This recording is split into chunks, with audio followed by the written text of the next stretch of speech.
परम मंगल में प्रात प्रखलेश्वर अकारण करुणा वरुणालय भक्तवान शाकल्प तरु तड़ित विनिंदित पीताम्बरधारी श्री बालकृष्ण लाल की वांगमयी शब्दमयी वाणीमयी प्रतिमूर्ति हम आप सबके मध्य में विराजमान श्रीमद् भागवत महापुराण को बारंबार प्रणाम। संत जनों की परमाज्ञा से एवं खरगोन के डीके परिवार के परम सत्संकल्प के फलस्वरूप हम आप सब लोग वैदिक वांग्मय के सर्वोच्च सद्ग्रंथ एवं कलिकाल में भगवत प्राप्ति का सर्वोत्कृष्ट साधन श्रीमद् भागवत सत्संग श्रवण कर रहे हैं। ये हमारा परम सौभाग्य है। मंच पर विराजमान एवं श्रीमद् भागवत के पाठक के रूप में विराजमान समस्त विप्रवृंद, समस्त गंधर्वजन और आप सभी श्रोता भाई बंधु, खरगोन निवासी, मध्य प्रदेश के या फिर जिस भी क्षेत्र से आप लोग यहाँ पधारे हैं, आप सब लोगों को, माताएं बहनें भाई लोग, सब छोटे बालक मित्र सखा, सबको जय श्री कृष्ण, जय सिया राम, जय श्रीमन नारायण, जय जय श्री राधे, नर्मदे हर। अपने वाले में ज्यादा जोर लगाते हो आप लोग।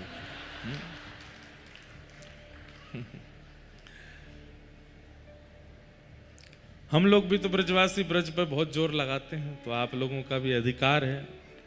नर्मदा जी पर आपका अधिकार है, ओमकारेश्वर महादेव पर आपका अधिकार है, महाकाल जी पर आपका अधिकार है। आप अधिकार से उनके हो इस अभिमान में रह सकते हो। हम ठाकुर जी के हैं, ये अभिमान भी अच्छा है। हम वृंदावन के हैं, ये अभिमान भी अच्छा है। हम अपने सदगुरु के हैं, ये अभिमान भी अच्छा है। हम श्री राधा रानी के हैं, ये अभिमान भी अच्छा है। हमारे ब्रज में गाँव में कैसे ना इतराऊं मैं, बरसाना मिला, बरसाना मिला है, बरसाना मिला है, कैसे ना इतराऊं मैं, बरसाना मिला।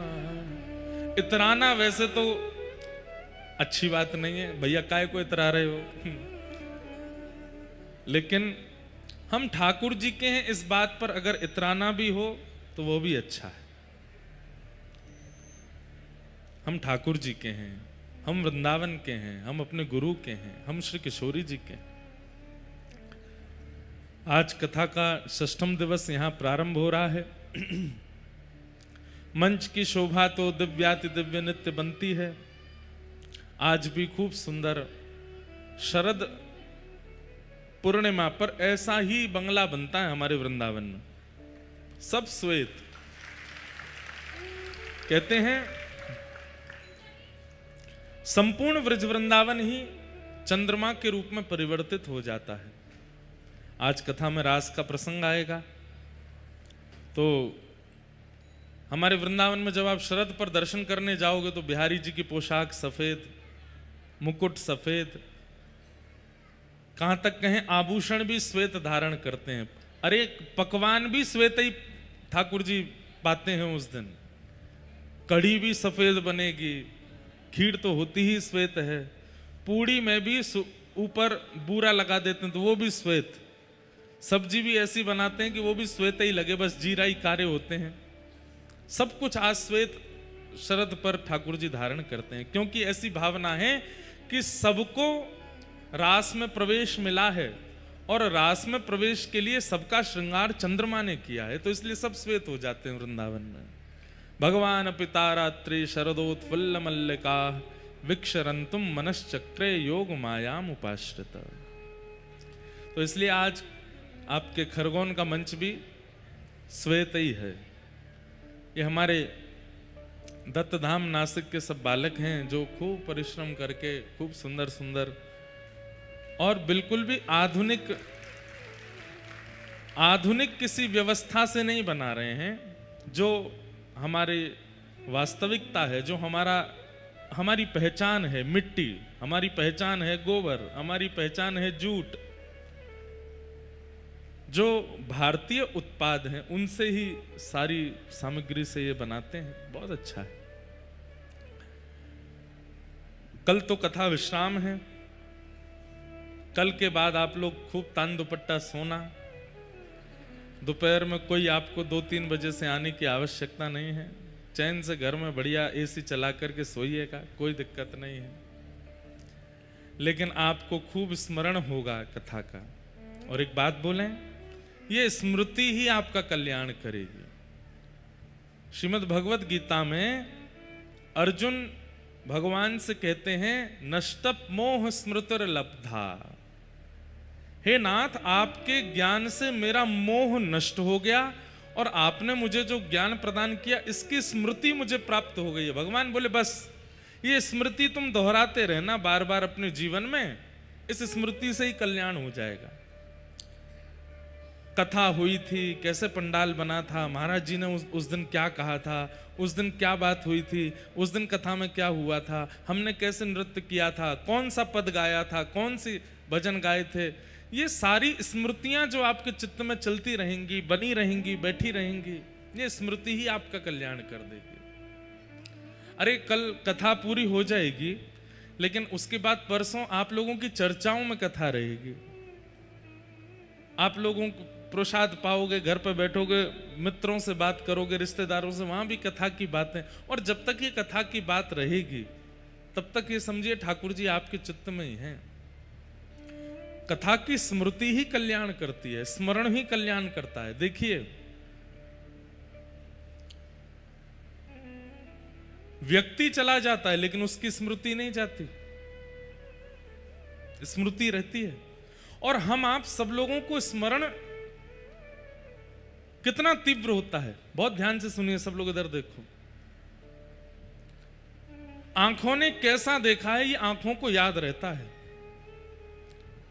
कानों ने कैसा सुना था ये कानों को याद रहता है, त्वचा ने कैसा स्पर्श, कैसा अनुभव किया था ये त्वचा को याद रहता है।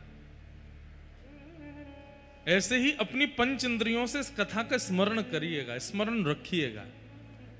नेत्रों को ये पंडाल दिखता रहे वर्षों तक, नेत्रों को ये व्यासपीठ दिखती रहे, कानों को ये शब्द सुनाई देते रहे, जिह्वा को ये नाम रटने की इच्छा होने लग जाए। अरे अभी जो वातावरण है, जैसा मौसम है, जैसा माहौल है, वो माहौल भी आपकी त्वचा को स्मृति में रहे।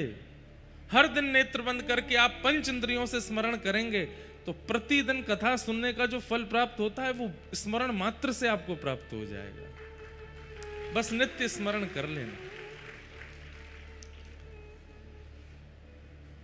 तो कल कथा का विश्राम है और कल कथा सुबह 10 बजे से होगी। आप सब लोग पहले ही आ जाइएगा। कथा के उपरांत कल कथा विश्राम के बाद आप सब लोग यहाँ प्रसाद पाइएगा, भागवत जी का प्रसाद होगा। और जितनी संख्या में आप आएंगे सबके लिए प्रसाद की उत्तम व्यवस्था है। हम तो प्रस्थान कर जाएंगे पर हमारी तरफ से निश्चित ही 2-2 पूड़ी आप लोग उड़ा के जाइएगा। और 2 पूड़ी तो हमारी तरफ से, बाकी आप लोग जितना पाओ। तो इसका मतलब क्या हुआ कि आप तो पेट भर के पाना, फिर उसके बाद 2 पूड़ी हमारी तरफ से पाना। कल आकंठ पाना और फिर बढ़िया जाकर चकाचक सो जाना, कथा को पचाना। फिर जो 7 दिन आपने सुना है वो आपके चित्त में विराजमान हो। नख पे धार लियो गिरिराज, नाम गिरधारी पायो है। कब पायो नाम गिरधारी? ठाकुर जी सब ब्रजवासियों को लेकर के गोवर्धन गए। बंधुओं देखिए, हम लोग जैसे गलत जगह पैसे खर्च करते हैं तो माता पिता को कष्ट होता है ना, ठीक वैसे ही हमारी आयु गलत जगह नष्ट होती है, हमारा धन गलत जगह नष्ट होता है, हमारी ऊर्जा गलत जगह नष्ट होती है तो ठाकुर जी को भी बड़ी पीड़ा होती है। उम्र हो गई हमारी 25-26 साल की, और उल्टे सीधे कामों में जब हम अपनी युवावस्था व्यतीत करते हैं, ठाकुर जी को बड़ी पीड़ा होती है। ठाकुर जी कहते हैं अभी सारी इंद्रियां इसकी शक्तिशाली हैं, अभी ये समस्त इंद्रियों से बलशाली है, इस समय मेरा भजन करेगा तो 50 में मेरी प्राप्ति कर लेगा, लेकिन नहीं, अभी तो ये सारे भोगों में लगा है, अपनी सारी इंद्रियों की शक्ति को क्षीण कर देगा भोग भोगने में, और जब इंद्रियां बिल्कुल शिथिल हो जाएंगी तब मेरी शरण में आएगा, तब मुझको बजेगा। इसलिए आपका जब समय, आपकी युवावस्था, आपकी आयु, आपका धन जब गलत स्थान पर व्यय होता है, ठाकुर जी को बहुत पीड़ा होती है। ब्रजवासी अपना संपूर्ण धन, अपना संपूर्ण समय गलत स्थान पर व्यय कर रहे थे। कहां? इंद्र की पूजा करने में। इंद्र भगवान नहीं है, इंद्र देव है। एक बात हमारी याद रखिएगा, जो देव हैं, जो देवता हैं, उन्हें प्रणाम किया जा सकता है, उनके कभी कभी दर्शन किए जा सकते हैं, कभी कभी उनके मनोरथ किए जा सकते हैं, पर देवताओं को आप निरंतर ध्यान में नहीं ले सकते। बहुत ध्यान से सुनिएगा हमारी बात को।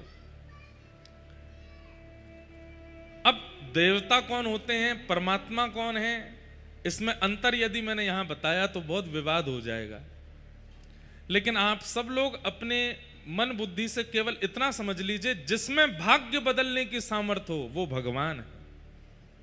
देवता भाग्य नहीं बदलते, देवता भाग्य नहीं बदल सकते। देव तो 33 कोटि देवी देवता, ये तो अपनी क्रियाओं में लगे हैं, इनको ठाकुर जी ने सेवा दे रखी है। किसी से कह रखा है कि तुम ऐसा करो, किसी से कह रखा है तुम ये करो, किसी से कह रखा है तुम वर्षा के देवता हो, किसी से कह रखा है तुम भूमि के देवता हो, तुम जल के अधिष्ठाता हो, तुम सूर्य हो, तुम चंद्र हो, आदि आदि ये सब है। इनको आप प्रणाम कर सकते हो, इनको आप वंदन कर सकते हो, पर निरंतर चिंतन देवताओं का नहीं होता। अब आप जपने लग जाओ इंद्रदेव इंद्रदेव इंद्रदेव इंद्रदेव इंद्रदेव इंद्रदेव, कोई फल नहीं मिलेगा आपको।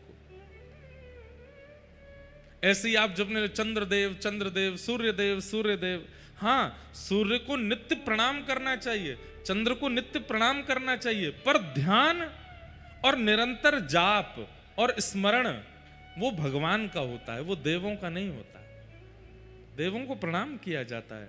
जैसे हम घर से बाहर निकलते हैं, सामने जो भी बड़े बूढ़े आए सबको प्रणाम करते हैं, लेकिन रहेंगे तो अपने माता पिता के ही ना।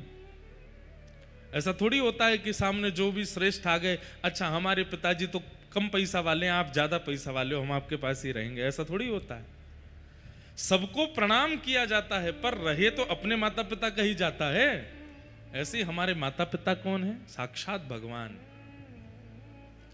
हम कोई आपके चित्त में भेद प्रकट नहीं करना चाहते कि इनके प्रति भेद रखो, इनके प्रति भेद रखो, पर हम बस इतना कहना चाहते हैं कि देव नित्य आराधन के लिए नहीं होते, कभी कभी प्रणाम के लिए होते। नित्य आराधन, नित्य ध्यान, नित्य स्मरण वो तो भगवान का होता है। और भगवान कौन है? जो 6 भगों से युक्त हैं उन्हें भगवान कहते हैं। जैसे बल से युक्त बलवान, धन से युक्त धनवान, विद्या से युक्त विद्वान, ऐसे ही जिसके पास 6 भग हैं उन्हें भगवान कहते हैं। कौन कौन से 6 भग? उत्पत्ति प्रलयम चैव भूतानाम अगति गति वेत्ति विद्याम अविद्याम च सवाच्यो भगवान इति। कौन है भगवान? सबसे पहला उत्पत्ति, इस पृथ्वी का प्रारंभ किस समय हुआ ये जिसको पता है। सब लोग आंकड़े लगाते हैं लेकिन कोई नहीं जानता कि पृथ्वी कब प्रकट हुई है। सब लोग उस समय का वातावरण बता देते हैं कि तब ऐसा था ऐसा था ऐसा था, लेकिन स्पष्ट डेट टाइम कोई नहीं जानता है। ये जिसको पता है वो परमात्मा। पहली बात, प्रलयम चैव, इस पृथ्वी का और तीनों लोगों का संहार कब होगा, प्रलय कब होगा, ये जिसको पता है। अभी कुछ दिन पहले जब भारत पाकिस्तान के भी युद्ध हो रहे थे और भी बहुत कुछ हो रहा था, तो लोग बाग बोल रहे थे मई में, अब जुलाई में दुनिया खत्म हो जाएगी, आधी से ज्यादा दुनिया का ये हो जाएगा, ये हो जाएगा, ये हो जाएगा। लोग अपने आंकड़े लगा रहे हैं। अभी भी लगाया गया है कि भाई अभी चंद्र ग्रहण निकल के गया, कुछ दिन बाद सूर्य ग्रहण है, अभी है 21 तारीख को। भारत में नहीं है पर उसके आंशिक है और थोड़ी देर का पर है, और बहुत दिन बाद ऐसा हो रहा है, बहुत सालों बाद ऐसा हो रहा है कि बहुत जल्दी 15 दिन के अंदर ही सूर्य चंद्र ग्रहण हो रहे हैं। इसका भी आंकड़न लगाया जा रहा है कि इसका भी संकेत अच्छा तो नहीं है। बहुत सारे लोग अपनी अपनी भाव कहते आ रहे हैं और अपनी अपनी बातें कहते जा रहे हैं। वर्ष निकलता जा रहा है लेकिन प्रलय हो ही नहीं रहा। जनवरी के महीने में जितने भी एस्ट्रोलॉजर हैं भारत के, उनके सोशल अकाउंट देखो, वो पूरे साल का प्रेडिक्शन कर देते हैं। ये साल इन राशि वालों के लिए अच्छा होगा, इनके लिए बुरा होगा, ये होगा, वो होगा, फलाना होगा, ये होगा, ऐसा होगा, और ये साल ऐसा निकलेगा। पूरा साल निकल जाता, कुछ नहीं होता विशेष रूप से। बेचारी जिसकी राशि बहुत अच्छी बताई गई उसी के जीवन में ही कुछ हो गया होता है। तो इसलिए प्रेडिक्शन सब कर सकते हैं, अनुमान सब लगा सकते हैं, लेकिन कब क्या होगा ये केवल उन्हीं को पता है, वो है परमात्मा। उत्पत्ति प्रलयम चैव, जो उत्पत्ति की तिथि जानते हैं और प्रलय की तिथि जानते हैं, कब होगा प्रलय। अच्छा एक और बात, मानो किसी ने बिल्कुल 100% प्रेडिक्शन कर दिया कि इस साल के इस महीने के इतने बजे प्रलय हो जाएगा। मानो ठाकुर जी ने भी सोच रखा हो कि इसी साल के इतने बज के इतने मिनट पे मुझे प्रलय करना हो, किसी ने कह भी दिया कि ठाकुर जी इसी दिन करेंगे। ठाकुर जी के मूड के ऊपर कह देंगे नहीं अब नहीं करना, 4 दिन बाद करूंगा अब तो। क्यों?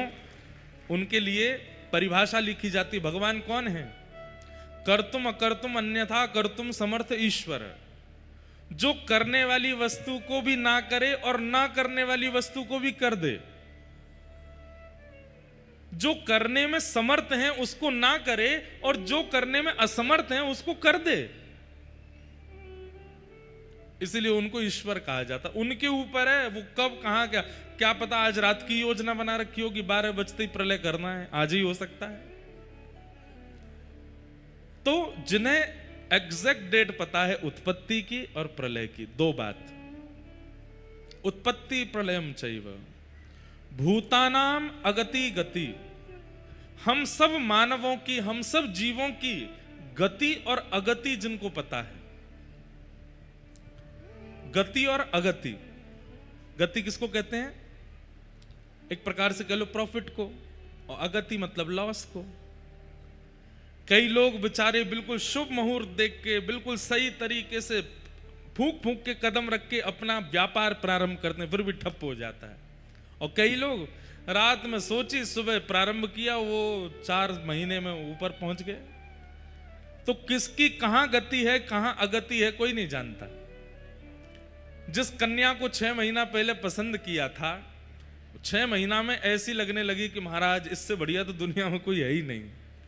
और ब्याह के 4 महीना बाद पता चला कि हो गया कल्याण। केवल कन्या नहीं, पुरुष भी ब्याह से पहले तो ऐसे लग रहे थे कि महाराज ये तो नहाते हैं धोते हैं, बढ़िया इनमें से सुगंधी आती है।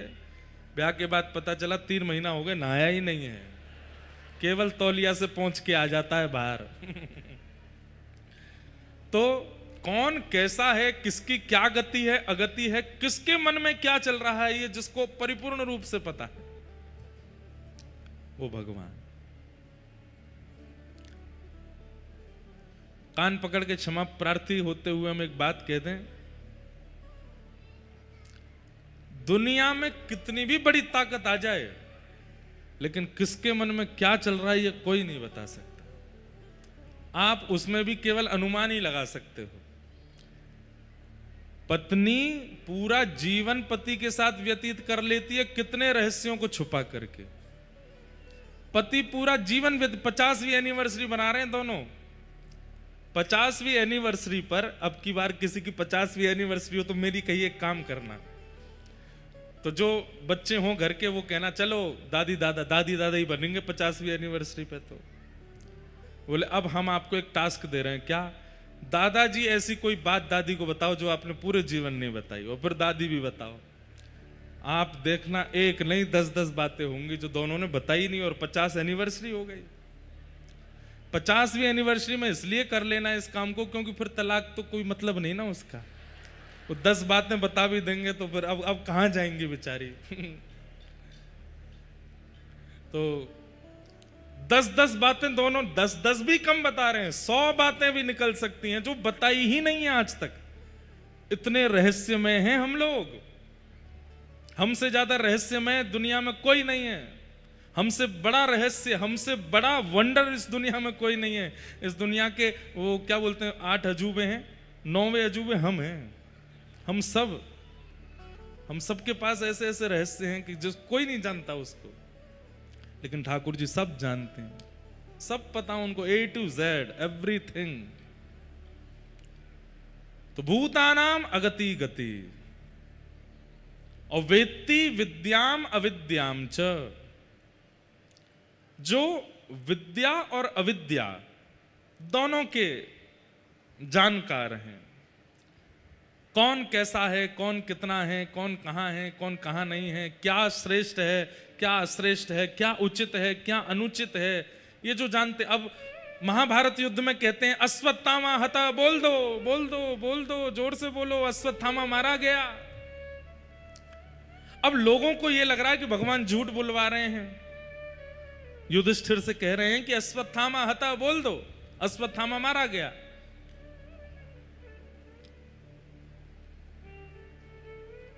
उस समय युधिष्ठिर सोच रहा है कि मैं झूठ नहीं बोलूंगा, तो जोर से बोलने लगा अश्वत्थामा मारा गया, लेकिन नर नहीं हाथी मारा गया है। अश्वत्थामा नाम का एक हाथी भी था। तो जैसे ही बोलने लगा नर नहीं हाथी मार, भगवान ने शंख बजा दिया जोर से, वो सुनाई ही नहीं दिया। क्योंकि द्रोणाचार्य जी का नियम था कि मेरा पुत्र जब तक रहेगा तब तक मैं युद्ध करूंगा, मेरे पुत्र की मृत्यु की खबर मिलते ही मैं युद्ध त्याग दूंगा, अपने धनुष बाण छोड़ दूंगा। भगवान चाहते थे कि ये धनुष बाण छोड़े, तो युधिष्ठिर से बुलवाया कि बोल दो अश्वत्थामा मारा गया। अश्वत्थामा मारा गया बोलते ही वो स्पष्टीकरण भी कर रहा था, नर नहीं मरा है, हाथी मरा है। भगवान ने शंख बजा दिया, द्रोणाचार्य जी को सुनाई नहीं दिया कि हाथी मरा है। अब यहां पर हम लोगों को यह लगेगा कि भगवान ने यहां तो गलत किया, एक प्रकार का यह झूठ है, क्यों बुलवा रहे हैं युधिष्ठिर से। लेकिन नहीं, यहां ठाकुर जी पूर्ण धर्म का पालन कर रहे हैं। युधिष्ठिर अपनी तरफ से कह रहा है कि हाथी मारा गया, नर नहीं मारा गया। भगवान इसका स्पष्टीकरण कर देते हैं, बोले जो अश्वत्थामा कुनीति करता है, बालकों की हत्या करता है, दुर्विचार दुर्व्यवहार करता है, वो जीवित कैसे हो सकता है? उसका अंदर का इंसानत्व जो है, उसके अंदर का जो मानवता है वो तो मर चुकी है ना। तो तुमको बोलने में क्या लज्जा आ रही है कि अश्वत्थामा मारा गया? भाई मैं जीवित हूं, लेकिन मेरे अंदर मानवता बिल्कुल जीवित नहीं है। मैं दया करता नहीं, किसी पर भी क्रोध करता हूं, किसी के साथ भी गलत व्यवहार कर लेता हूं, किसी के भी धन को हड़प लेता हूं, किसी के साथ भी कुछ भी व्यवहार कर लेता हूं। तो मैं नाम का मानव हूं, पर मेरे अंदर जो मानवता है वो तो मारी जा चुकी है ना। ठाकुर जी युधिष्ठिर से कह रहे हैं, बोले क्यों बोलने की जरूरत है कि हाथी मरा, मानव नहीं? बोले मैं झूठ नहीं बोलूंगा। अब अच्छा, अश्वत्थामा मानव भी मारा जा चुका है, क्योंकि उसके अंदर मानवता बची नहीं है। अब वेत्ति विद्याम अविद्याम च, कब कहां क्या कैसे करना है ये सब जानते हैं। सवाच्यो भगवान इति, वो भगवान है। और ये 6 के 6 लक्षण आपको किसमें दिखेंगे? श्री कृष्ण में दिखेंगे। ये 6 के 6 लक्षण परब्रह्म नारायण में हैं, और वही नारायण श्री कृष्ण रूप में प्रकट हुए हैं, वही नारायण राम रूप में प्रकट हुए हैं, वही नारायण नृसिंह रूप में प्रकट हुए हैं, वही नारायण वराह रूप में प्रकट हुए हैं। कई लोग ऐसा मान लेते हैं कि नारायण पूर्ण ब्रह्म है और ये जितने भी अवतार हैं ये सब उनके अंश हैं। नहीं, भगवान के 2 प्रकार के अवतार हैं। एक है अंशावतार और एक है पूर्णावतार। अंशावतार उनको कहा जाएगा जो पृथ्वी पर थोड़ी देर के लिए आए, लेकिन जिन्होंने पूरी लीला की है वो पूर्णावतार है। जैसे राम कृष्ण, ये भगवान के अंश नहीं है, भगवान ही पधारे हैं। लेकिन जैसे कूर्मावतार, मत्स्य अवतार, कच्छप अवतार, ये भगवान के अंशावतार। इसलिए भगवान कौन है? जो ये 6 भगवान से युक्त हैं वो भगवान है। और वही नारायण हैं तो कृष्ण वृंदावन में। लेकिन ठाकुर जी मन में ये सोच रहे हैं कि ये ब्रजवासी मोए प्रणाम ना करेंगे। मैं चाहे इनते कितनों कह लूं, मैं जय जय हूं, मैं भगवान हूं, मोए प्रणाम कर लो, मोए वंदन कर लो, जो मोए प्रणाम ना करेंगे। एक बार ठाकुर जी ने किया भी, एक बार नहीं अनेक बार किया ऐसा। ठाकुर जी ने सब सखानते कही, बोले भैया तुम सबन ने एक सांची बात कहूं? बोले कहा, मैं भगवान हूं, मैं परमात्मा हूं। एक दिन ठाकुर जी ने प्रयास किया कि मैं सब ग्वाल वालों को चतुर्भुज रूप का दर्शन करा देता हूं। मेरे चतुर्भुज को देख करके ये लोग मुझे भगवान मानेंगे, कम से कम प्रणाम तो करेंगे एक बार। और मेरे को प्रणाम करने से इनके जन्म जन्मांतरों के पाप आदि जो हैं सब नष्ट हो जाएंगे। और देखो, पाप तो ब्रजवासियों के बच्चे ही नहीं है, लेकिन ठाकुर जी को बालक मान करके ये जो लीला कर रहे हैं उसमें जो सूक्ष्म सूक्ष्म अपराध बन रहे हैं। कैसे अपराध? अब मधुमंगल ठाकुर जी की चोटी पकड़ लेता है, वो लाला तुम रोज घोड़ा बनावे, आज तू बन। और ठाकुर जी घोड़ा बन जाए, मधुमंगल ऊपर चढ़ जाए। अब ये सूक्ष्म अपराध है ना, ठाकुर जी को आप घोड़ा बना के घूम रहे हो। लेकिन ये तो ब्रजवासी हैं, ये लाला को परमात्मा थोड़ी माने। तो ठाकुर जी ने मन में विचार किया, ये छोटे छोटे इनसे जो अपराध बनते हैं उनकी निवृत्ति के लिए अगर ये मुझे प्रणाम कर लेंगे मन से, तो इनके सारे अपराध दूर हो जाएंगे। तो ठाकुर जी ने एक दिन विचार किया, सबरे सखा इकट्ठे किए, बोले सुनो मैं जय जय हूं। ब्रजवासी बोले लाला तू देख, या बातें मत करे कर, चाहे तेरे जो मन करे वो कर ले कर, लेकिन तू जय जय या बातें मत कह कर। ठाकुर जी बोले एक रूप दिखाऊं अपना? बोले दिखाओ। इतने में ठाकुर जी ने 2 भुजा और प्रकट कर ली, शंख चक्र गदा पद्म धारण कर ली और धारण करके दर्शन कराए। जैसे ही चतुर्भुज रूप में दर्शन कराए, पहले तो ब्रजवासी आंख खोल करके देखने लगे, मुंह खुले रह गए, आंख खुली रह गई। ठाकुर जी को लगी अब ये मुंह को प्रणाम करेंगे। इतने में ही सब ग्वाल बाल थोड़ी देर बाद बोले लाला जे 2 भुजा कहां से लेके आयो तू, हमू बता दे दुकान को नाम। ठाकुर जी बोले ले दुकान को नाम पूछ रहे हैं। लाला इस सुदर्शन चक्र बहुत जोर को लगे, मुंह बता दे मैं घुमाऊंगा या को। ये गदा बहुत बढ़िया लग रही, लियो या मैं लेके जाऊं। चारों आयुध लेके भाज गए सब रे। यशोदा मैया से जाके कह रहे मैया तेरो लाला कोई दुकान से 2 हाथ बनवा लाए और 4 भुजा धारण करके घूमे। ठाकुर जी बोले जे ना मानेंगे मैं परमात्मा। तब ठाकुर जी ने विचार किया ऐसा क्या करें कि एक बार मेरी आराधना तो कर लें। तब ठाकुर जी ने सोचा कि श्री गिरिराज मेरा रूप है, अगर उनकी आराधना करवा लूंगा, उनकी पूजा करवा दूंगा तो मेरी पूजा का फल इनको प्राप्त हो जाएगा। और श्री ठाकुर जी ने फिर ये योजना बनाई और ब्रजवासियों से जाकर के कहा भैया चलो गिरि पूजेंगे। और अब सब गिरिराज जी पूजवे के काजे पहुंचे। 56 भोग लेकर के, अन्नकूट की सामग्री लेकर के सब लोग पहुंचे। वहां जाके गिरिराज जी को पूजन कियो और वहां श्री गोवर्धन रूप धारण करके ठाकुर जी जैसे ही प्रकट भये, प्रकट है करके लाओ ब्रजवासियों भोग। सब ब्रजवासी से मांगन लगे एक रूप से गिरिवर पूजे, एक रूप पुजवावे। एक रूप से तो ठाकुर जी पुजारी बने हैं और एक रूप से ठाकुर जी बने हैं। कितनी सुंदर स्वरूप है। बस जो पुजारी हैं वो 2 भुज वाले हैं और जो ठाकुर हैं वो 4 भुजा वाले हैं। दूसरा अंतर क्या है, जो पुजारी हैं वो केवल पगड़ी पहन के बैठे हैं और जो ठाकुर जी हैं उन्होंने मुकुट पहना है, विशेष श्रृंगार किया है, खूब सारे आभूषण पहन रखे हैं। सब ब्रजवासी आनंदित हो गए। तभी वहां नारद जी आए और 56 भोग की सामग्री में से कुछ सामग्री ले जा करके, कल कितना सुंदर 56 भोग हुआ, आप लोगों ने दर्शन किए थे कल। कई लोग तो बिना किए चले गए। कल कथा के बाद पीछे ठाकुर जी का 56 भोग मनोरथ हुआ।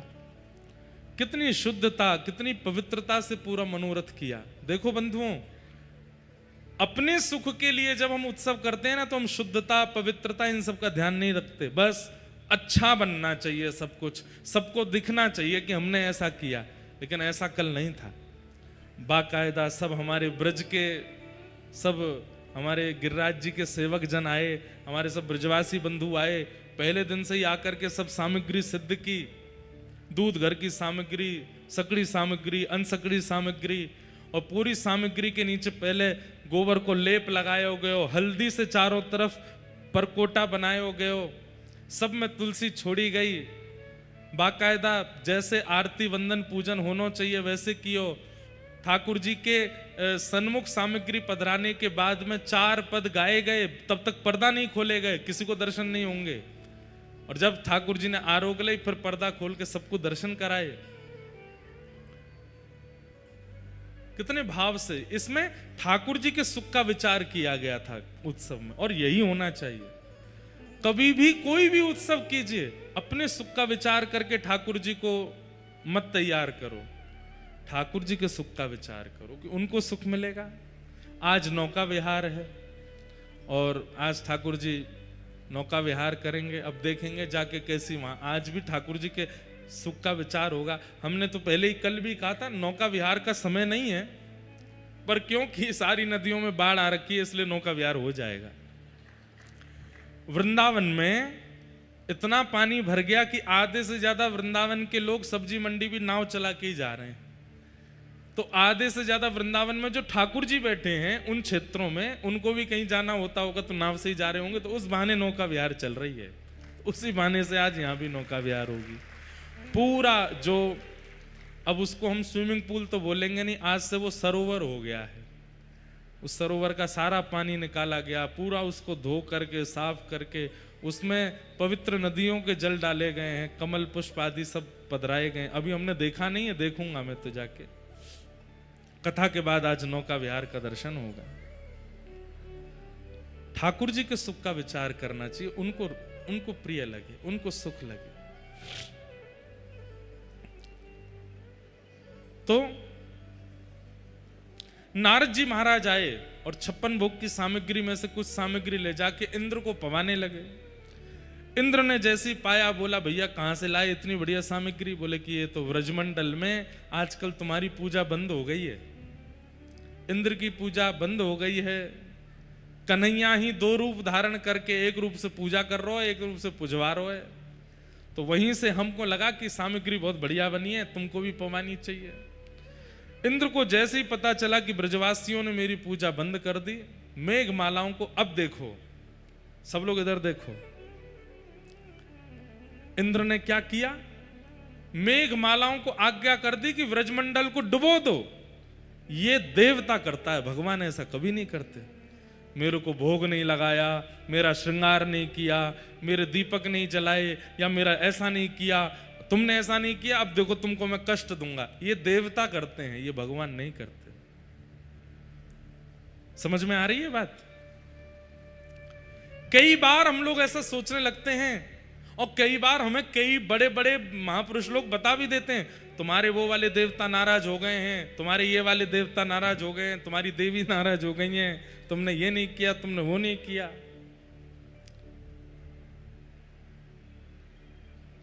भगवान सबके हैं, ये बात आप मानते हैं? आपके हैं, तोता के हैं, कबूतर के हैं, मोर के हैं, गैया के हैं, मछली के हैं, हाथी के हैं, घोड़ा के हैं, सबके हैं ना ठाकुर जी। गधा के भी हैं, सबके ठाकुर जी हैं। 8 अरब तो केवल मानव हैं पृथ्वी पर, और उससे भी ज्यादा होंगे। और ये केवल 1/3 हिस्से में है पृथ्वी के। आधी से ज्यादा पृथ्वी तो पानी से ढकी है, उसमें जितनी मछलियां हैं उनके भी ठाकुर जी हैं। आकाश में उड़ने वाले पशु पक्षियों के भी ठाकुर जी हैं, जंगल में रहने वाले हिंसक जीवों के भी ठाकुर जी हैं। और इतने बड़े पृथ्वी के हिस्से को ठाकुर जी पता क्या कहते हैं? मेरे शरीर में जितने रोए हैं, प्रत्येक रोए में करोड़ ब्रह्मांड हैं, एक ब्रह्मांड में एक पृथ्वी होती है। ध्यान से सुनिएगा, पूरे ब्रह्मांड, ब्रह्मांड यानी कि यूनिवर्स, यूनिवर्स में एक पृथ्वी है। ऐसे करोड़ ब्रह्मांड भगवान के एक रोए में हैं।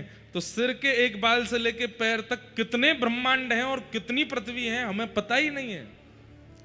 और प्रत्येक पृथ्वी के प्रत्येक व्यक्ति की भगवान फिक्र करते हैं। इतने विशाल इस ब्रह्मांड में, इतने विशाल इस यूनिवर्स में, करोड़ों यूनिवर्स में मेरे दीपक ना जलाने से भगवान को कोई फर्क पड़ेगा? उन्हें तो पता भी नहीं होगा कि मैं और आप कोई हैं भी। पता तो उनको है पर उनको कोई फर्क नहीं पड़ता।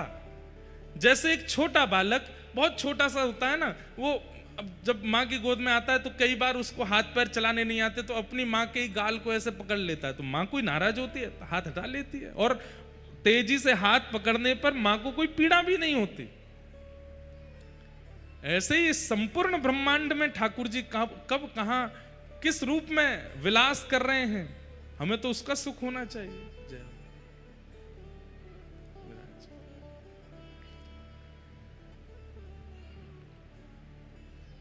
संपूर्ण ब्रह्मांड एक नहीं अनेक हैं। एक बार की बात है, वृंदावन में निकुंज में ठाकुर जी विराजे थे और तभी ब्रह्मा जी आए। ब्रह्मा जी जैसे निकुंज में प्रवेश करने लगे तो ललिता विशाखा सखियों ने मार्ग रोक दिया, आप भीतर नहीं जा सकते। ये निवृत्त निकुंज है, निवृत्त निकुंज में बिना सहचरियों की आज्ञा के प्रवेश नहीं कर सकते।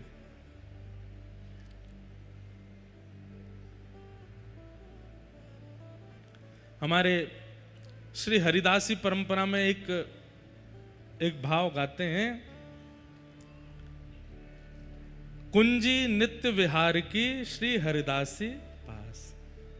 कुंजी कहते हैं चाबी, चाबी नित्य विहार की। ठाकुर जी का जो नित्य विहार चल रहा है, जिस स्थान पर विहार चल रहा है, वहां की जो चाबी है वो किन के पास है? बोले श्री हरिदास जी के पास है, या हरिदासियों के पास है। हरिदास जी कौन है? श्री ललिता जी के अवतार। श्री ललिता जी हरिदास जी के रूप में आई हैं। मतलब ललिता विशाखा की आज्ञा के बिना ब्रह्मा भी निवृत्त निकुंज में प्रवेश नहीं कर सकते। तो ब्रह्मा जी आए और आकर के जैसे निवृत्त निकुंज में प्रवेश करने लगे, वृंदावन में प्रवेश करने लगे, तो ललिता विशाखा जी ने द्वार रोक दिया, आप भीतर नहीं जा सकते, अभी ठाकुर जी का नित्य विहार चल रहा है। तो ब्रह्मा जी व्यंग में हंस करके बोले आपको भी पता नहीं है मैं कौन हूं। ललिता जी बोली कौन हूं आप? बोले मैं ब्रह्मा हूं। बोले अच्छा ब्रह्मा हो? कौन को रो रहा भैया? अरे मैया तेने का ठानी मन में, छोरा छोड़ दियो वन में। ऐसी जोड़ते रो रहा है। हम क्या बता रहे थे वो सुनो, बड़ी अच्छी बात है। तो ललिता जी बोली आप कौन हो? तो ब्रह्मा जी हंस करके बोले आप अभी हमें जानती नहीं हो, हम ब्रह्मा हैं। अच्छा क्या काम है आपका? बोले दुनिया बनाते हैं हम, सृष्टि पूरी हमने बनाई, और ये जिस निवृत्त निकुंज में हमको घुसने से मना कर रही हो ये भी हमने ही बनाया है, तुमको भी हमने ही बनाया, ये विशाखा भी हमने बनाई, सब हमने बनाए हैं, सब हमारी कृति है। अच्छा आप तो हमें रोक रही हो, लेकिन ठाकुर जी को अगर पता चल गया ना कि द्वार पर ब्रह्मा आया है, खुद दौड़ करके बाहर आएंगे मुझसे मिलने के लिए। ललिता जी बोले अच्छा आप इतने बड़े हो? बोले हाँ, रुक जाओ मैं भी पूछ के आती हूँ ठाकुर जी से। भीतर गई, ललिता जी चरणों में जाके प्रणाम किया, हे श्याम सुंदर मुझको क्षमा करियो, आपके नित्य विहार में मैं विघ्न डाल रही हूँ। हे किशोरी जी मुझको क्षमा करियो, द्वार पे एक कोई ब्रह्मा आयो है और वो बड़ो हट कर रहा है भीतर आवे के काजे, और वो तो यूं तक कह रहा है कि आपको अगर पता चल गई कि वो द्वार पे खड़ो तो आप दौड़ के जाओगे वाकू लेवे। ठाकुर जी नित्य विहार से थोड़े देख के बोले कौन आए हैं द्वार पे? बोले ब्रह्मा आयो है। कौन सा ब्रह्मा? ललिता जी बोली वो तो यो कह रहा कि भाई ने मैं बनाई हूं, भाई ने विशाखा बनाई, भाई ने सब ये बनायो है। ठाकुर जी बोले वाह ब्रह्मा ते जाके यो कहियो, मेरे एक रोए में करोड़ों ब्रह्मांड हैं, एक ब्रह्मांड का अधिपति एक ब्रह्मा होता है। मेरे एक रोमकूप में 1 करोड़ ब्रह्मांड हैं, तो 1 करोड़ ब्रह्मा तो एक रोमकूप में है। अब सिर से लेके नीचे तक जितने रोए हैं गिन लो, एक रोए में 1 करोड़ ब्रह्मा है। इतने करोड़ ब्रह्मा तो मेरे अंग में, ये कौन से ब्रह्मांड को ब्रह्मा, ये पूछ के आओ। मेरे आगे वाले रोए को ब्रह्मा है, ब्रह्मांड को ब्रह्मा है, कि पीछे वाले को है, कि सिर वाले को है, कि पैर वाले को, ने पूछ के आओ। ललिता जी बोली अभी जाऊं। ब्रह्मा जी बाहर खड़े हैं, ललिता जी आई तो ब्रह्मा जी, आपने मेरा परिचय दिया? बोले हाँ परिचय तो दिया। उन्होंने कुछ पूछा है वो बताओ। बोले क्या पूछा है? बोले ठाकुर जी के सिर से लेकर नीचे तक कितने रोए हैं आपको पता है? ब्रह्मा जी बोले ये किसको पता होता है? बोले नहीं, आपने पूरी दुनिया बनाई, आपको पता तो होगी कितने रोए होते हैं। बोले लगभग 3-3.25 करोड़ के आसपास रोए होते हैं एक व्यक्ति के शरीर में। बोले अच्छा, तो ठाकुर जी कह रहे हैं मेरे एक रोए में 1 करोड़ ब्रह्मांड हैं, एक ब्रह्मांड का अधिपति एक ब्रह्मा होता है। आप कौन से वाले रोए में कौन से ब्रह्मांड के ब्रह्मा हो, वो ठाकुर जी पूछ रहे हैं। सुनते ही ब्रह्मा जी मूर्छित होकर गिर पड़े वहीं पर, और जब होश में आए तो बोले मेरे अलावा भी ब्रह्मा हैं। बोले तुम्हारे अलावा कम से कम 3000 करोड़ ब्रह्मा हैं, तुम कौन से हो? बोले सुनिए, आप मना कर दीजिएगा, मैं भूल गया, मेरे को पता ही नहीं कि मैं ब्रह्मा हूं। आज के बाद कभी नहीं आऊंगा निकुंज निवृत्त निकुंज, जब तक ठाकुर जी आज्ञा नहीं करेंगे। लौट गए वहां से।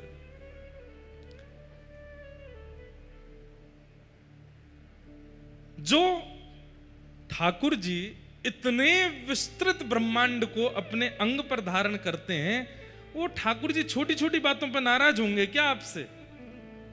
आपने आज आरती नहीं करी, आज आपने भोग नहीं लगाया, आज आपने शयन नहीं कराया, या आपने ऐसा किया या वैसा किया। इनसे देवी देवता नाराज होते हैं, ठाकुर जी नाराज नहीं होते। एक बात बोले आपको, बहुत पते की बात, कितने भी बड़े संत को बुलाइए, कितने भी बड़े महापुरुष को बुलाइए, कितने भी श्रेष्ठ व्यक्ति को बुलाइए, कितने भी बड़े राजनेता को बुलाइए, आप व्यवस्था में कोई कमी मत छोड़िएगा। उनको तो पता ही नहीं रहता कि आपने व्यवस्था क्या की। जो आसपास नीचे घूमते रहते हैं ना, वो टोक के जाते हैं, तुमने ऐसा नहीं किया, तुमने ये नहीं किया, तुमने ये खराब कर दिया, तुमने वो खराब कर दिया। जबकि उनको तो पता ही नहीं था कि कमी क्या थी। बड़े लोगों को छोटी छोटी कमियां दिखती नहीं है, और कभी कभी बड़ी बड़ी कमियों को भी नजरअंदाज करते हैं। ये तो देवताओं का स्वभाव है, ये तो देवियों का स्वभाव है कि वो छोटी छोटी बात पर नाराज हो जाते हैं।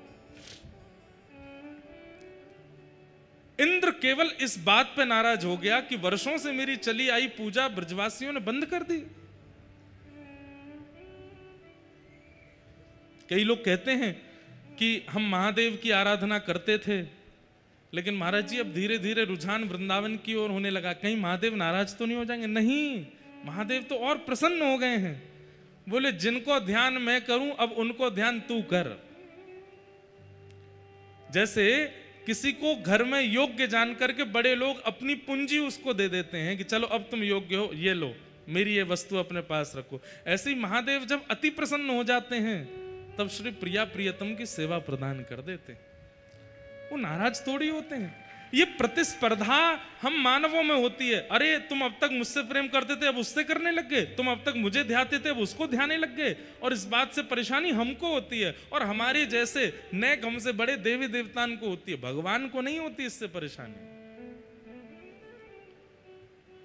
इंद्र को क्रोध आया, मेघमालाओं को आज्ञा कर दी, जाओ जाकर के ब्रजमंडल पर इतनी वर्षा करो पूरा ब्रज डूब जाए। सांबर तक मेघमालाओं ने आकर के आक्रमण कर दिया। एक एक बूंद आकाश से हाथी के सूंड के बराबर गिर रही है।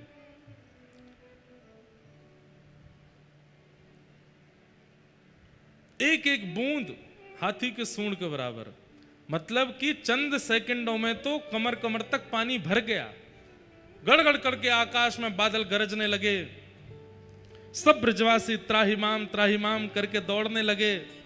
हम तो पहले ही मना कर रहे जे इंद्र की पूजा बंद मत करो, लेकिन हमारी कोई ने नहीं सुनी, या नेक्स्ट से छोरा की बात में आए करके और इंद्र पूजा बंद कर दी। देखो इंद्र नाराज है गयो, अब पूरे ब्रजमंडल को डुबाए देगो, सब मर जाएंगे, कोई नहीं बचेगो।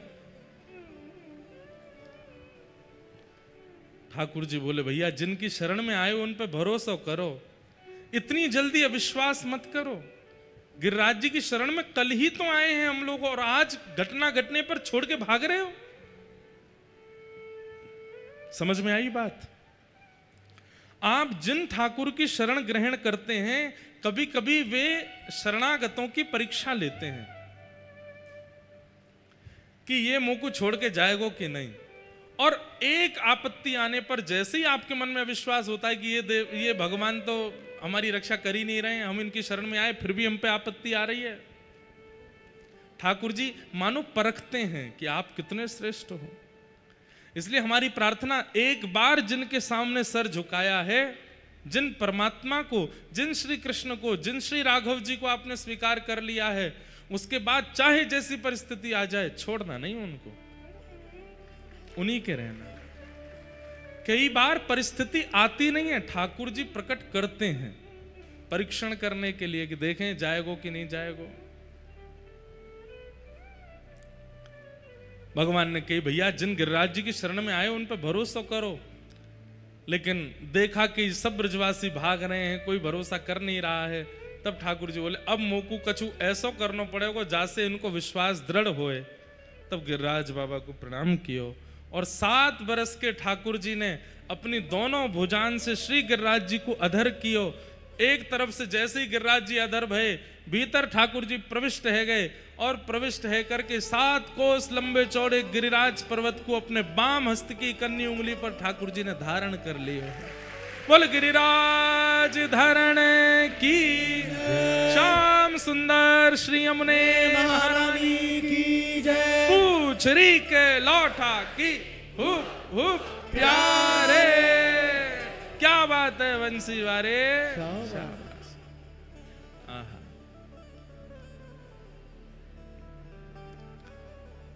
जैसे ही ठाकुर जी ने गिरिराज जी धारण किए, सब ब्रजवासी कहने लगे अरे देखो देखो देखो नंद जी के लाला ने गिरिराज उठा लियो, पहाड़ उठा लियो, पर्वत उठा लियो। सब ब्रजवासी नीचे पहुंच गए, अपनी अपनी छड़ी लगा करके सब खड़े है गए हैं। नख पे धार लियो गिरिराज नाम, गिर धारी पायो है। नख पे धार लियो गिरिराज नाम, गिरधारी पायो है। नख पे धार लियो गिरिराज नाम, गिरधारी पायो है।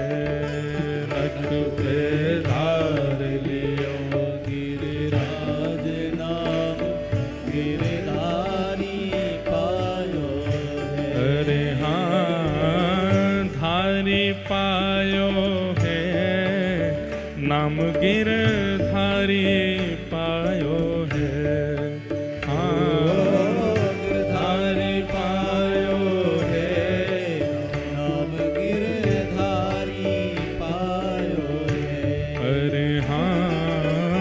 गिरधारी पायो है, नाम गिरधारी पायो है।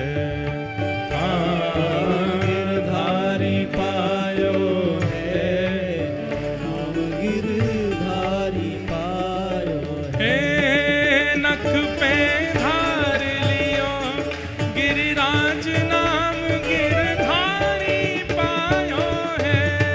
नख पे धार लियो गिरिराज नाम, गिरधारी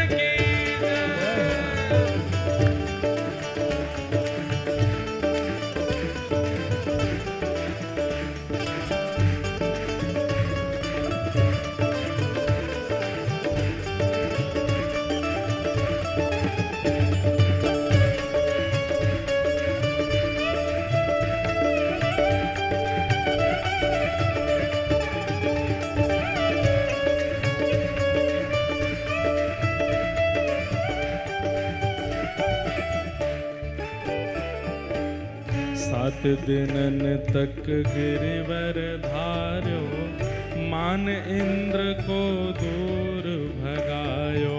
सात दिनन तक गिरिवर धार्यो, मान इंद्र को दूर भगायो। सात दिनन तक गिरिवर धार्यो, मान इंद्र को दूर भगायो।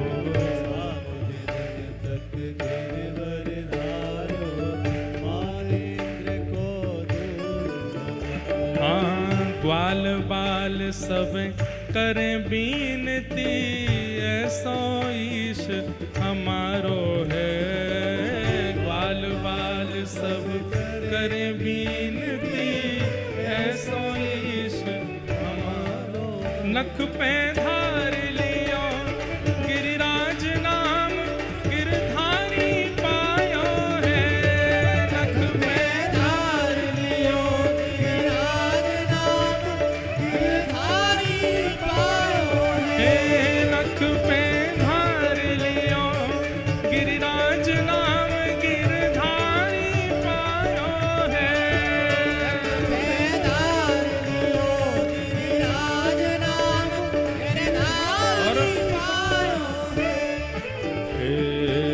सुरपति पूजा मेट, कृष्ण गिरिराज पूजायो है।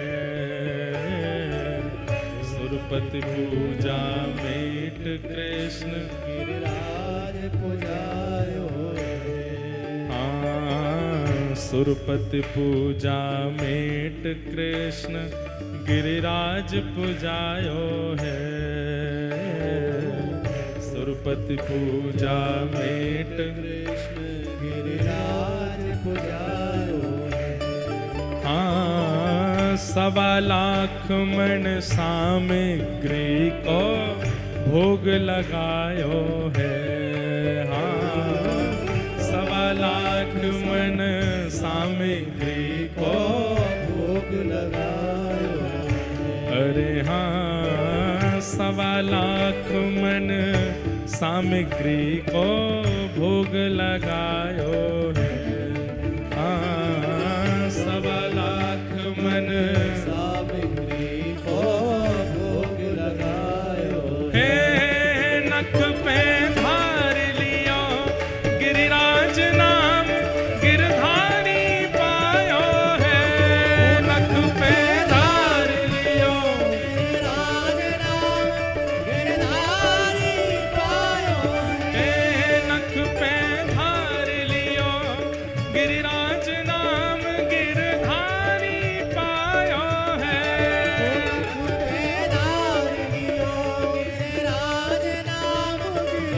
भुजा उठा के कहो गिरिराज धरने की।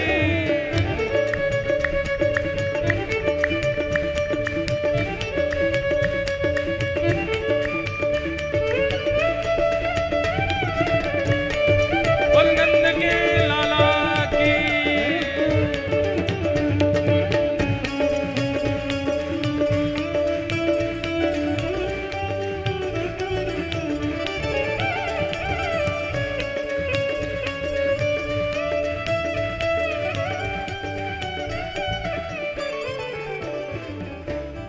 पड़ी ना ब्रज पे बूंद, इंद्र देखत घबरायो है।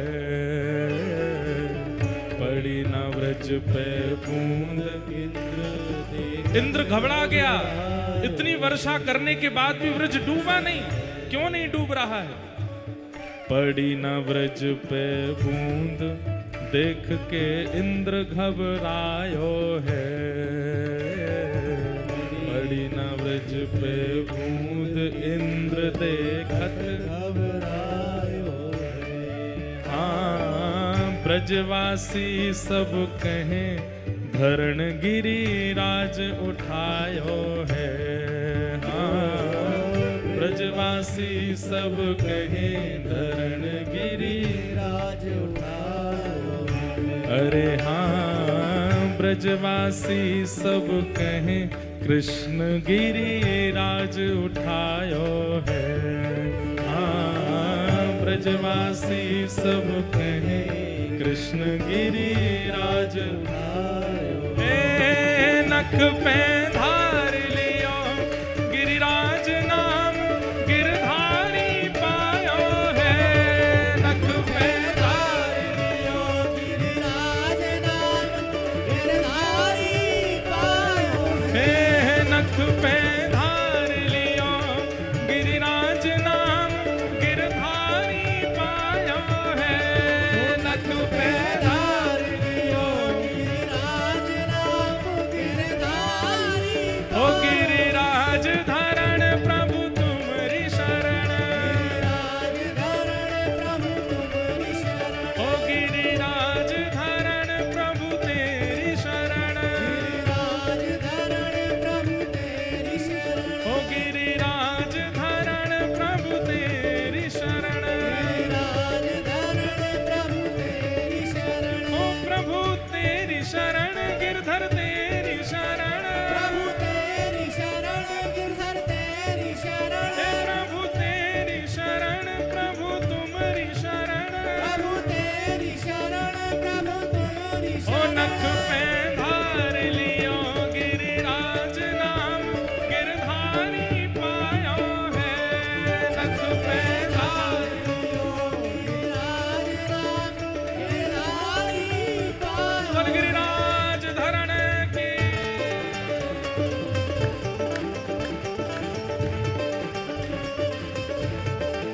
करताल बजा के गाओ भाव से।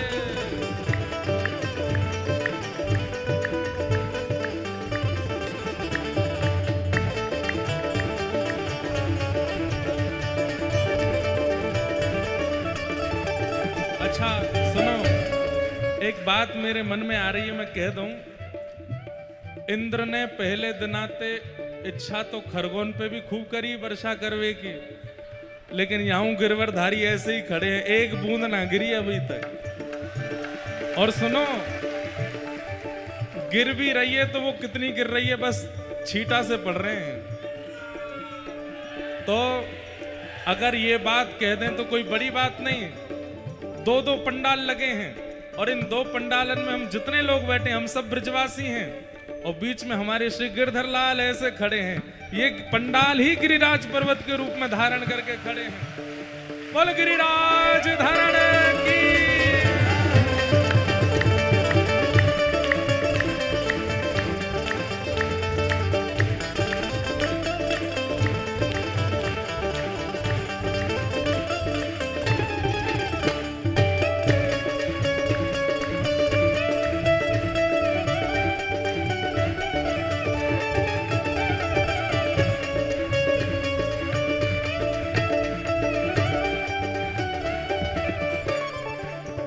ओ धन धन श्री व्रज चंद्र इंद्र को मान घटायो है।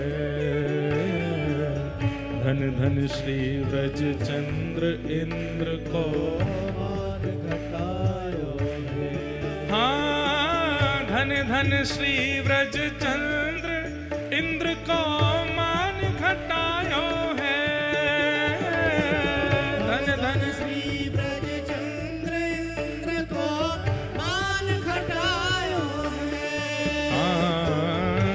श्री राम गोवर्धन वारो हरि यश गायो है।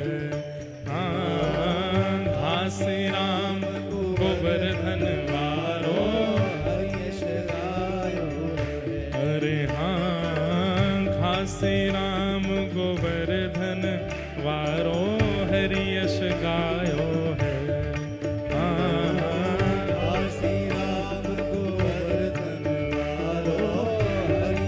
पूरे उत्साह में।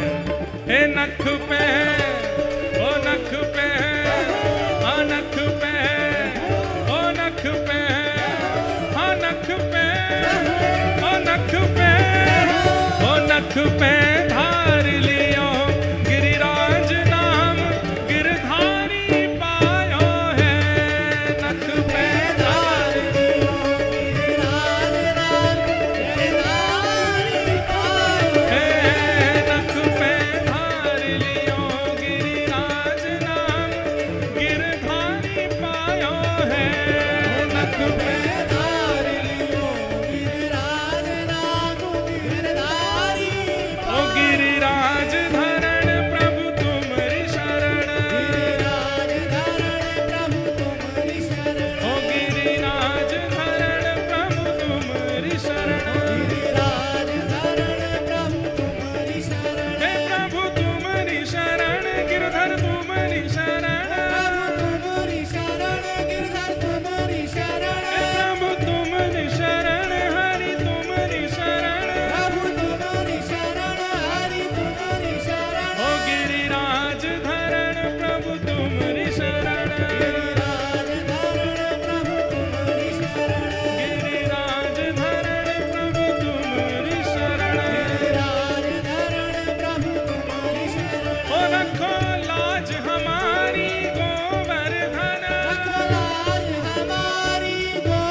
धन धन श्री व्रज चंद्र इंद्र को मान घटायो है।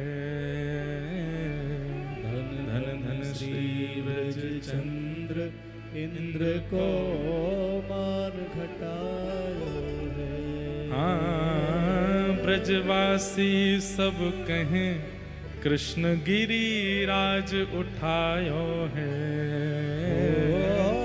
ब्रजवासी सब कहें कृष्ण गिरिराज उठायो है। ओ नख पे धार लियो गिरिराज नाम गिरधारी पायो है। नख पे धार लियो गिरिराज नाम गिरधारी। अब सोचो इतनो बड़ो जे पंडाल, इतनो ही बड़ो बगल को पंडाल, इतने लोग फिर भी खड़े हैं क्योंकि जगह ना है बैठवे की। लेकिन 7 कोस लंबे चौड़े गिरिराज पर्वत, 21 किलोमीटर लंबे चौड़े गिरिराज पर्वत के नीचे भी तिल भर भी जगह नहीं है। इतने ब्रजवासी हैं और सब ब्रजवासी इनके बीच में अकेले श्री गिरिराज जी को ऐसे धारण करके ठाकुर जी खड़े हैं।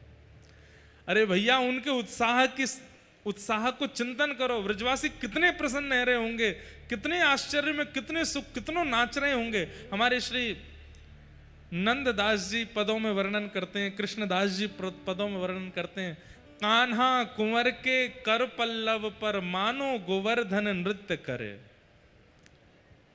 नंददास जी कहते हैं, बोले ठाकुर जी के कर पर, अच्छा एक तो बाम हस्त जो सबसे कम प्रयोग होता है, उसमें भी इकन्नी उंगली जो सबसे कम प्रयोग होती है, उसमें भी इकन्नी उंगली के नख पे ठाकुर जी ने गिरिराज जी उठाए हैं।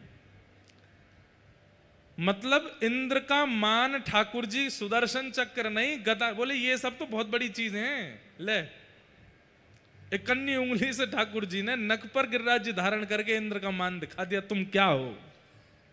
अच्छा दूसरी बात बहुत ध्यान से सुनिएगा, श्री कृष्ण से हर स्थिति में सीखिए।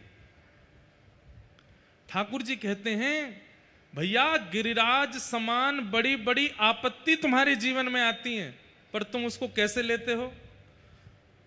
आपत्ति आई सिर पे, आपत्ति आई हृदय पे, आपत्ति आई सर्वांगीण शरीर पर वो दिखने लगती है। व्यक्ति डिप्रेशन के कारण, एंजाइटी के कारण आंखें सूज गई महाराज, सोया नहीं है, मुख का सारा तेज उतर गया है, विचित्र सा हो गया है। क्यों?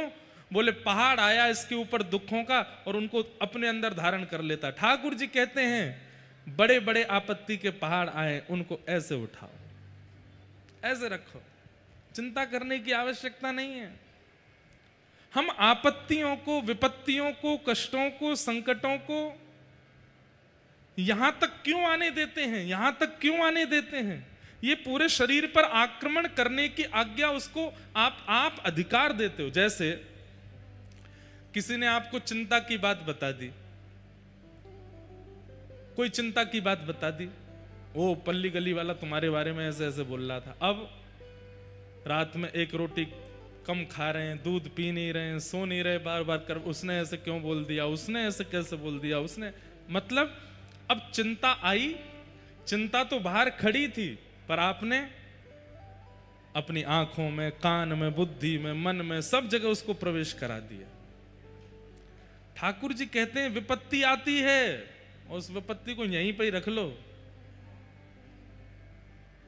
कितने भी बड़े संकट आए ऐसे ही खड़े रहो, बस उसको इतना अधिकार मत दो कि वो तुम्हारे अंदर प्रवेश करे। ठाकुर जी की गिरिराज धरण लीला से सीखो। और उसमें भी केवल यूं नहीं कि महाराज पसीना पसीना है गए, विपत्ति को बाहर रोक करके खड़े हैं, ठाकुर जी की तरह प्रसन्न मुद्रा, हंसते रहो, खिलखिलाते रहो, बोले रुक जा, खड़ो गिरिराज ऊपर है।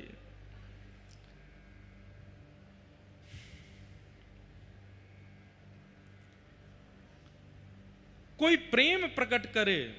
बंधुओं एक बात बताएं हम आपको, हमारे जीवन में अच्छा कितना हुआ है हम ये भूल जाते हैं, दुख कितना हुआ, बुरा कितना हुआ, कष्ट कितना हुआ, विपत्ति कितनी है, वो सब याद रहता है हमको।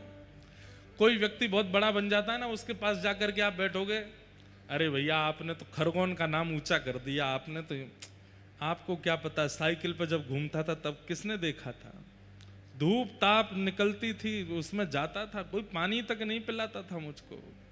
द्वार द्वार पर जाकर के मैंने इतना मांगा, किसी ने मेरी सहायता नहीं करी। अकेला, पत्नी ने साथ छोड़ दिया, बच्चों ने, अकेला लड़कर के बनाया जो बनाया मैंने।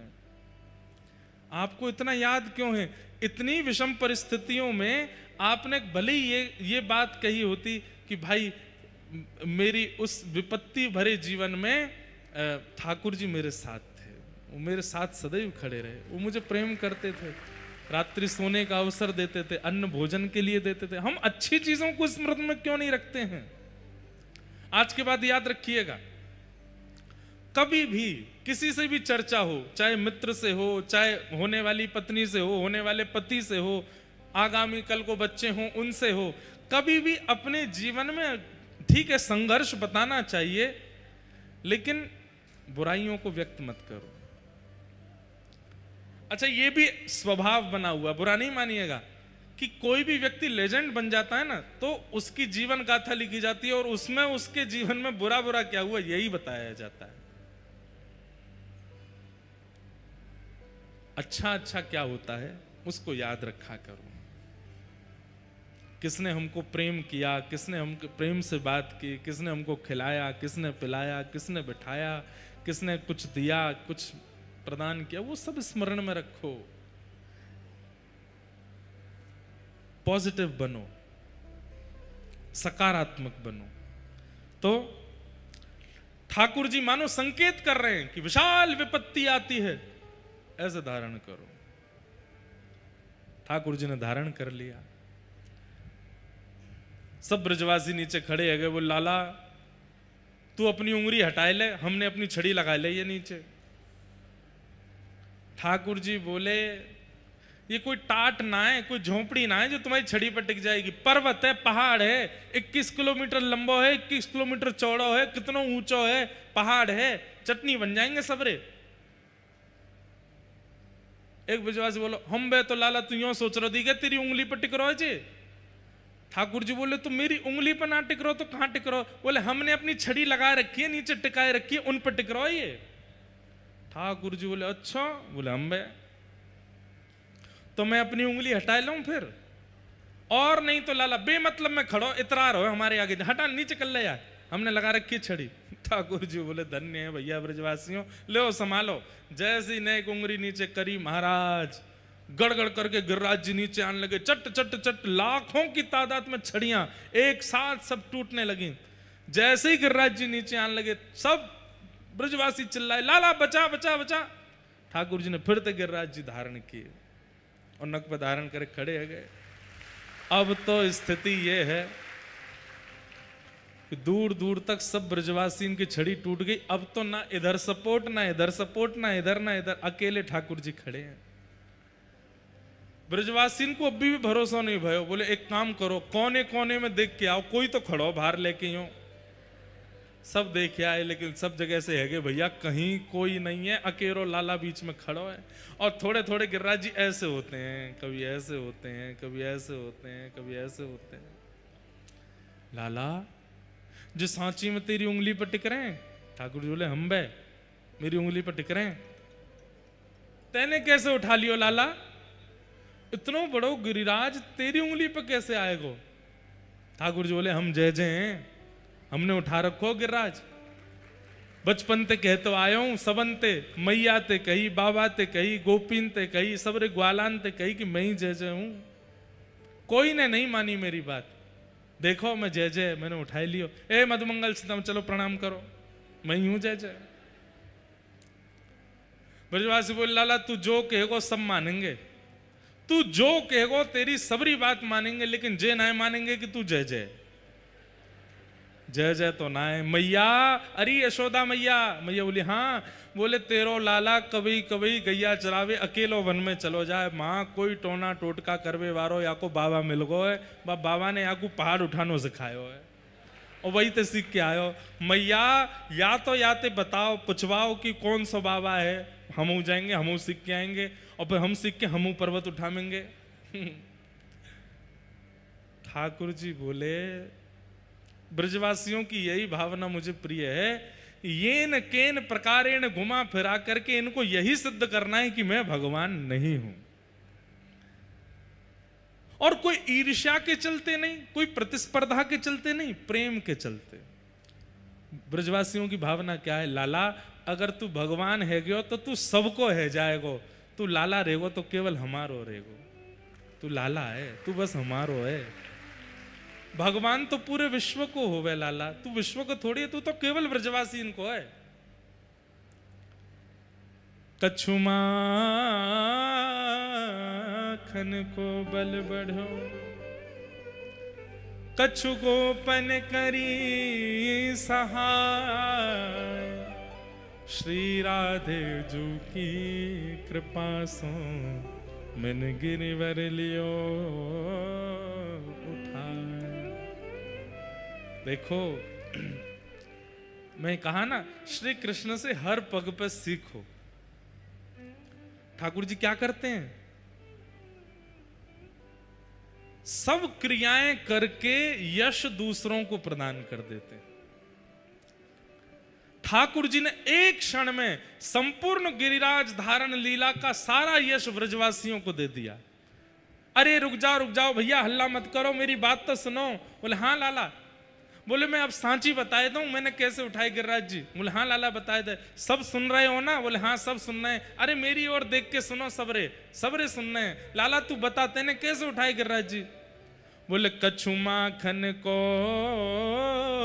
बल बढ़ो। अरे गोपियों, तुमने कभी मन में विचार किया कि मैं घर घर जाए के माखन काहे को चुरायो करतो? गोपी बोली ना है, क्योंकि मुझको पता ही एक दिन ऐसा दिन आवेगो कि आप सबकी रक्षा के काजे मुझको मक्खन उठानो मुझको गिरिराज उठानो पड़ेगो। और गिरिराज उठावे के काजे अकेली यशोदा मैया के द्वारा निकारो गयो मक्खन काम नहीं करेगो। सब गोपीन के परिश्रम से निकलो गयो मक्खन जब मैं खाऊंगा तभी मुंह में बल आएगा और मैं गिरिराज जी उठाऊंगा। अरे ये गिरिराज जी तो मैंने आप सब गोपीन के परिश्रम से निकरे भय मक्खन के बलते उठायो है। किसको यश दे दिया? गोपियों। ग्वाला सबरे टुकुर टुकुर देखन, अच्छा तो सबरी गोपीन ने क्यों? हमने तो कुछ किया ही ना है। लाला इन गोपीन ने जा गैयान को दूध निकारो, गैया चराई तो हम नहीं, हम चरा के ना लाते तो फिर कहां से दूध आता? अरे ना तुम्हारो दूसरो काम है, तुम नो मेरे गिरिराज उठवावे में बहुत सहयोग कियो। बोले हमने का सहयोग कियो? बोले कछु गोपन करी सहाय। कहा सहायता करी लाला? देखो अब देखो एक बात मेरी सुनेंगे आप, ये प्रेम की वार्ता है। इसलिए कोई बहुत पढ़ा लिखा यहां बैठा हो और यूं सोच रहा हो बताओ ये कोई लॉजिक है इस बात में? तो जहां लॉजिक होता है ना उसको प्रेम नहीं कहते, उसको स्वार्थ कहते हैं। क्या कहते हैं? स्वार्थ। छोटा सा बालक होता है ना, छोटा सा बालक, उसको खुश करने के लिए पिता उसके सामने बैठ जाता है तो वो बालक अपनी छोटी छोटी उंगलियों से ऐसे मुट्ठी बना के अपने पिता में ऐसे मारता है तो पिता जान मूझ करके कलामंडी खा करके और बिस्तर से नीचे गिर जाता है और बालक जोर जोर से हंसता है, मुझ में ताकत आ गई, मैंने पापा को मारा। वास्तविकता क्या है? क्या वो बालक मार सकता है? नहीं। लेकिन वहां प्रेम के अधीन होकर के पिता निर्बल बन जाता है अपने पुत्र के आगे। पुत्र जो कि छोटा सा है, जिसको देख के ऐसा मन करता है इसको कहां से पकड़ लें, खा जाएं, इतना गदमद रासा, वो कभी कभी चद्दर ओढ़ के भूत बन के आ जाता है तो पिता माता डर के भागते हैं, अरे हौआ आगो। वो बालक खुश हो जाता है, मुझसे डर के भाग रहे हैं। लेकिन वास्तविकता में क्या वो भूत जैसा है? नहीं है। लेकिन प्रेम के अधीन होकर के माता पिता भागते हैं। प्रेम में लॉजिक नहीं होता, और जहां लॉजिक होता है वहां प्रेम नहीं होता। आपने किसी से पूछा कि तुम मुझे क्यों प्रेम करते हो और सामने वाले ने अगर